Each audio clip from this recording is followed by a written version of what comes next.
Assalamualaikum warahmatullahi wabarakatuh. Selamat pagi, selamat siang, selamat sore teman-teman semua. Pada kesempatan hari ini di pertemuan ke-6 saya akan melanjutkan mata kuliah Pancasila. Pada pertemuan ini kita akan membahas mengenai hubungan Pancasila dengan UUD 1945. Selanjutnya adalah esensi Pancasila sebagai dasar negara. Nah, pengertian Pancasila sebagai dasar negara ini penting sekali dan mutlak karena ini tercantum dalam hukum yang tertinggi, yaitu dalam pembukaan Undang-Undang Dasar 1945. Sedangkan pembukaan UUD 1945 itu merupakan pokok kaidah negara yang fundamental yang mempunyai kedudukan yuridis dan secara konstitusional yang sangat kuat, sehingga dengan jalan hukum yang tidak dapat diubah, selanjutnya mengenai Pancasila sebagai dasar negara ini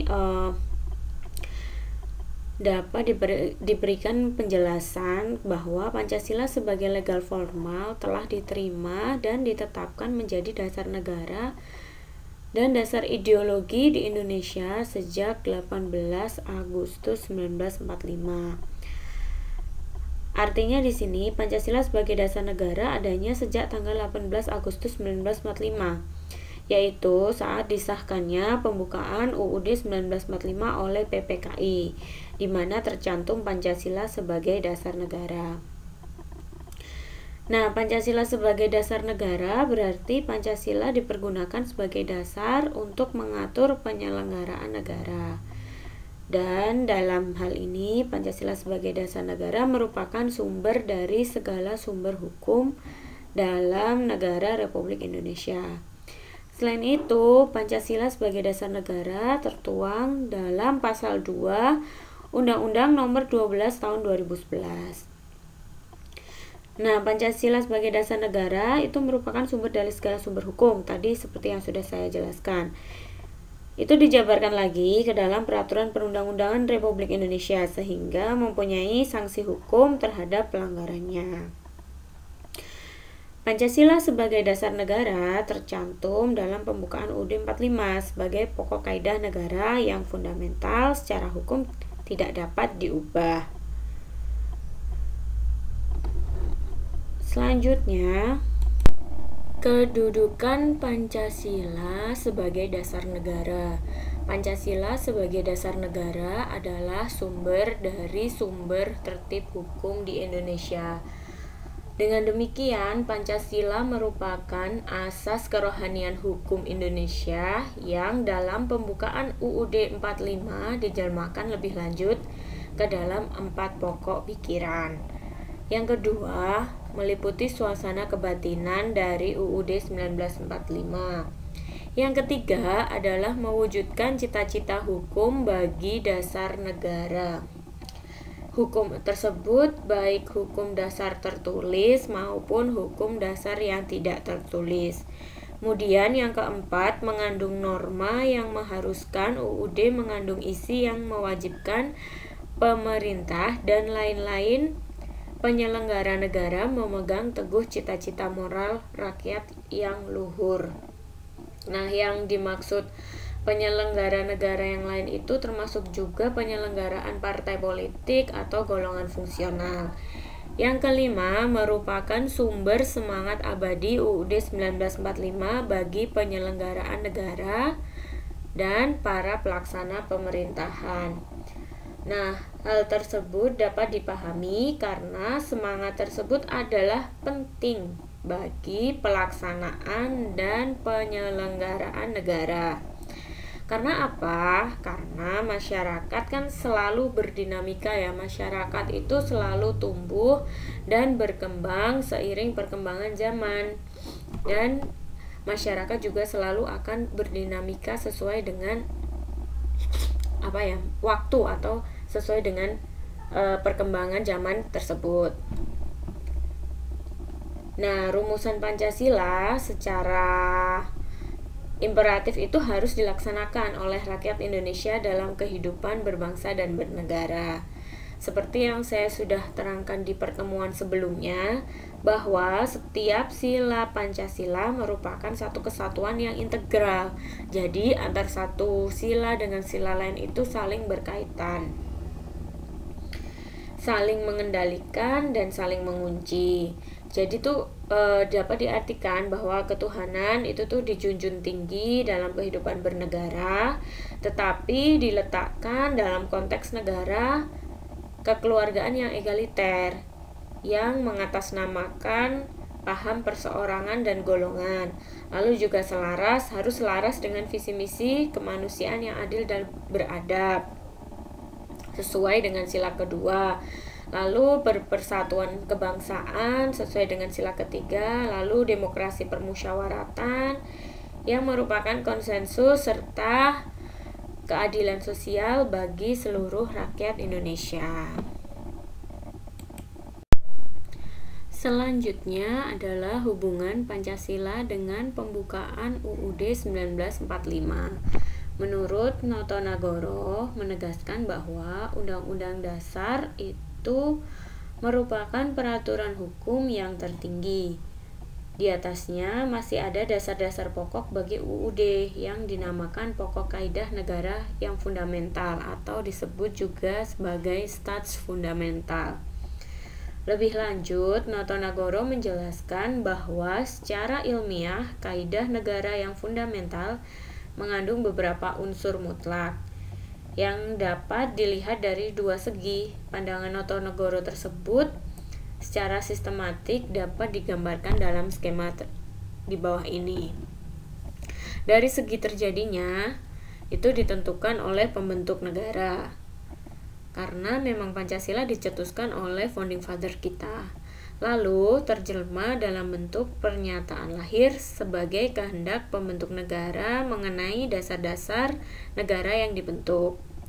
Lalu dari segi isinya memuat dasar-dasar negara yang dibentuk.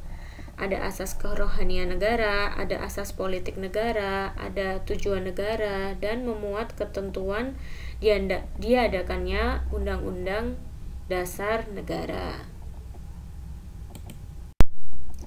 Lalu pembukaan UUD 1945 memenuhi syarat sebagai stats fundamental norm. Kenapa? Karena dari segi terjadinya ditentukan oleh PPKI sebagai bentuk negara. Lalu dalam alinea 3 dinyatakan maka rakyat Indonesia menyatakan dengan ini kemerdekaannya.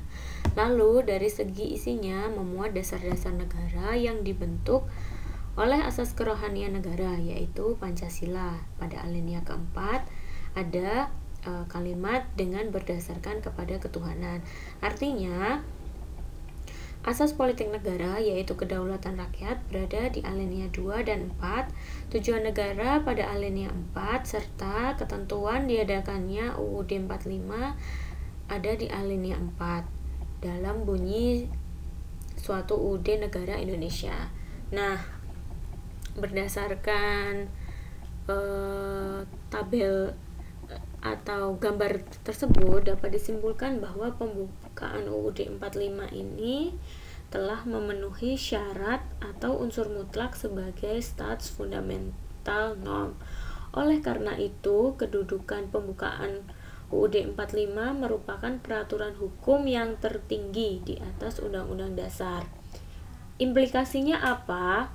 Implikasinya semua peraturan perundang-undangan dimulai dari pasal-pasal dalam UUD 45 sampai dengan peraturan daerah harus sesuai dengan pembukaan UUD 1945.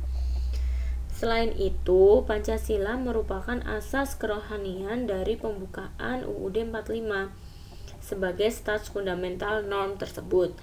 Secara ilmiah dan akademis, pembukaan UUD 45 sebagai stats fundamental norm punya hakikat kedudukan yang tetap, kuat, dan tak berubah bagi negara yang dibentuk. Dengan kata lain, jalan hukum tidak lagi dapat diubah. Jadi ini sifatnya mutlak ya, pembukaan UUD 45 ini tidak dapat diubah. Kalau pasal-pasal dalam undang-undang, misalnya undang-undang peraturan daerah itu kan masih bisa diubah, tapi kalau pembukaan UUD 45 ini sifatnya mutlak. Selanjutnya adalah makna pembukaan UUD 1945. Apabila UUD 1945 itu merupakan sumber hukum tertinggi dari hukum yang berlaku di Indonesia, maka pembukaan UUD 45 merupakan sumber dari motivasi dan aspirasi perjuangan dan tekad bangsa Indonesia yang merupakan sumber dari cita-cita hukum dan moral bangsa. Nah, kita tahu ya bahwa alinea pertama itu berbunyi bahwa sesungguhnya kemerdekaan itu adalah hak segala bangsa, dan oleh sebab itu maka penjajahan di atas dunia harus dihapuskan karena tidak sesuai dengan peri kemanusiaan dan peri keadilan. Nah, dari alinea pertama ini menunjukkan tersirat bahwa menunjukkan keteguhan dan kuatnya pendirian bangsa Indonesia dalam menghadapi penjajahan.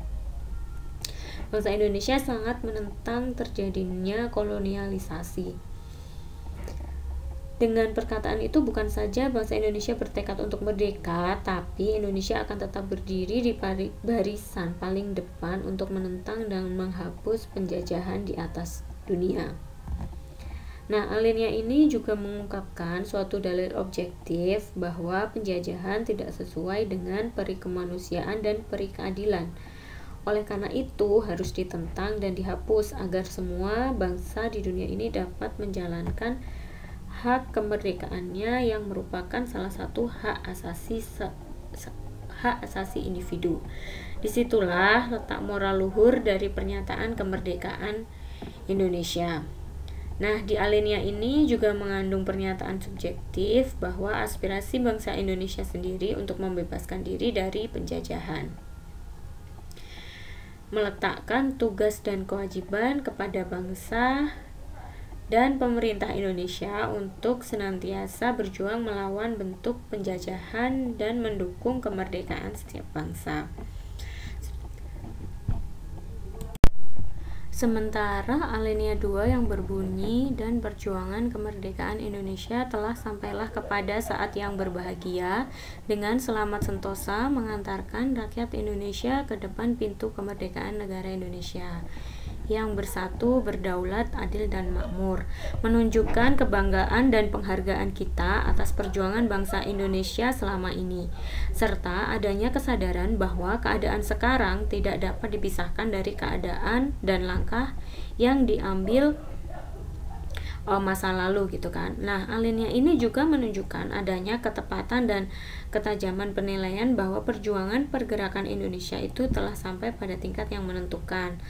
Lalu bahwa momentum yang telah dicapai tersebut harus dimanfaatkan untuk menyatakan kemerdekaan, serta kemerdekaan tersebut bukan tujuan akhir, tapi masih harus diisi dengan mewujudkan negara Indonesia yang bersatu, berdaulat, adil dan makmur. Selanjutnya, kemudian alinea ketiga, atas berkat rahmat Allah yang Maha Kuasa dan dengan didorong oleh keinginan luhur supaya berkehidupan yang bebas, berkehidupan kebangsaan yang bebas, maka rakyat Indonesia menyatakan dengan ini kemerdekaannya. Nah, di sini menegaskan apa yang menjadi motivasi real dan material bangsa Indonesia untuk menyatakan kemerdekaannya, tetapi juga menjadi keyakinan atau kepercayaan dan menjadi motivasi spiritual bahwa yang dimaksud dan tindakannya menyatakan kemerdekaan itu diberkati oleh Tuhan Yang Maha Kuasa. Dengan ini digambarkan pula bahwa bangsa Indonesia mendambakan kehidupan material dan spiritual, keseimbangan kehidupan antara di dunia dan di akhirat.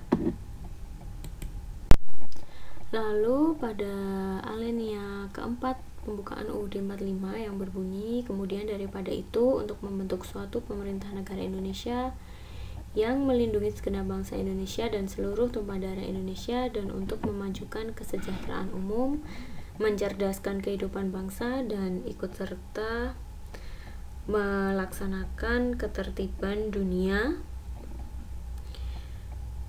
berdasarkan kemerdekaan, perdamaian abadi, dan keadilan sosial. Maka disusunlah kemerdekaan bangsa Indonesia itu dalam suatu Undang-Undang Dasar Negara Indonesia yang terbentuk dalam suatu susunan negara Republik Indonesia yang berkedaulatan rakyat dengan berdasarkan ketuhanan yang Maha Esa, kemanusiaan yang adil dan beradab, persatuan Indonesia, dan kerakyatan yang dipimpin oleh hikmat kebijaksanaan dalam permusyawaratan perwakilan, serta dengan mewujudkan suatu keadilan sosial bagi seluruh rakyat Indonesia.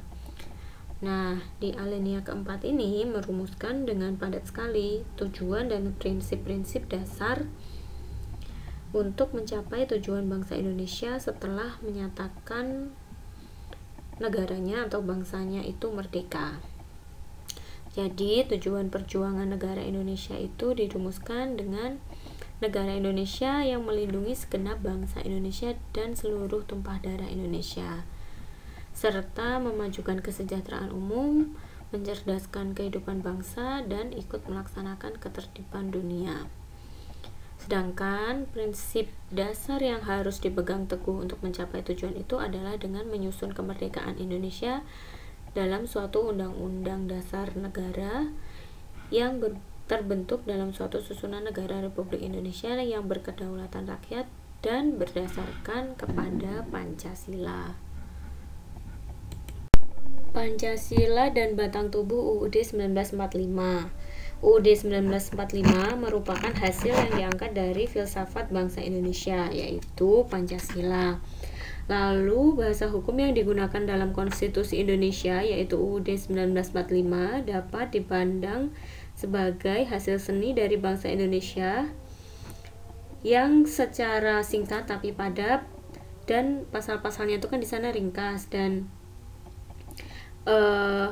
di sana untuk melahirkan atau mengkristalisasi filsafat Pancasila yang menjiwai UUD 45, bangsa Indonesia telah menggali atau menggunakan berbagai cabang ilmu pengetahuan, misalnya sejarah, teknologi, budaya, dan lain-lain. Nah, UUD 45 juga memberi landasan struktural yang kokoh yang menjamin pemerintah yang stabil, sehingga jelas UUD ini cocok untuk masa kini maupun masa yang akan datang. Nah, di sini pada tabel ini terlihat nilai dasar dari sila-sila di dalam Pancasila yang kemudian diturunkan dalam beberapa pasal-pasal dalam UUD 1945. Jadi antara Pancasila dan batang tubuh UUD 1945 itu saling terkait. Karena pada dasarnya Pancasila merupakan dasar dari segala hukum di Indonesia. Oke, cukup sekian pertemuan untuk hari ini. Kita akhiri dengan bacaan hamdalah bersama-sama. Alhamdulillahirobbilalamin. Kalau ada yang belum paham, silahkan tinggalkan pertanyaan di kolom komentar. Tetap semangat dimanapun kalian berada, dan wassalamualaikum warahmatullahi wabarakatuh.